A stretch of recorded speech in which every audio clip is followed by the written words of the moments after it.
बुलेटिनची सुरुवात लोकसभेच्या जागा वाटपावरून शिंदे गट आणि अजित पवार गटामध्ये रस्सीखेच निर्माण झाली आहे। जितक्या जागा शिंदे गटाला तितक्याच जागा आम्हाला द्या अशी मागणी अजित पवार गटाने केलेली आहे। लोकसभेसाठी समसमान जागा वाटपाची अजित पवार गटाची भूमिका असल्याची माहिती सूत्रांकडून मिळते। विधानसभेमध्ये सुद्धा शिंदे गटाप्रमाणेच अजित पवार गटाला जागा मिळाव्यात असं उघडपणे भुजबळांनी म्हटलंय। तर जागा वाटपाची चर्चा माध्यमांमधून करणं योग्य नाही। भुजबळांचे 40 असतील तर आमचे 50 आमदार आहेत, मंत्री शंभूराज देसाई यांनी छगन भुजबळ यांना उत्तर दिलंय। तर जागा वाटपावरून रस्सीखेच, लोकसभेच्या जागा वाटपावरून शिंदे गट आणि अजित पवार गटामध्ये रस्सीखेच आहे।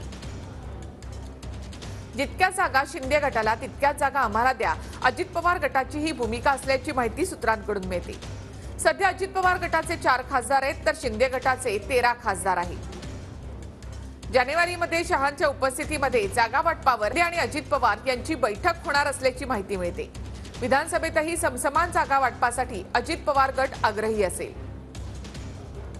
विधानसभेमध्ये सुद्धा शिंदे गटाप्रमाणेच अजित पवार गटाला जागा मिळाव्यात असं भुजबळांनी उघडपणे म्हटलंय। अजित पवारांच्या उपस्थितीमध्ये देवगिरीवर आज सायंकाळी आमदारांची बैठक होणार आहे।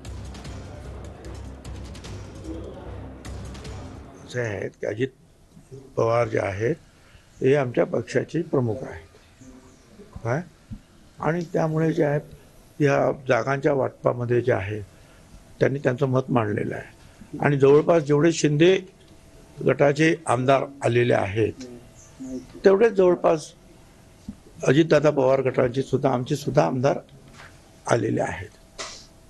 त्यामुळे सरासर विचार करता जे आहे किंवा त्यांच्याप्रमाणे आम्हाला पण न्याय मिळाला पाहिजे असं मत मांडलं ते चुकीचं नाही, बरोबर आहे ते मत। उघड माध्यमांपुढे जाऊन अशा पद्धतीची चर्चा करणं आणि मग विनाकारण विरोधकांच्या मध्ये समज असा होतो की ह्यांच्यात गैरसमज आहेत, ह्यांच्यात जागांवरनं रस्सीखेच आहे।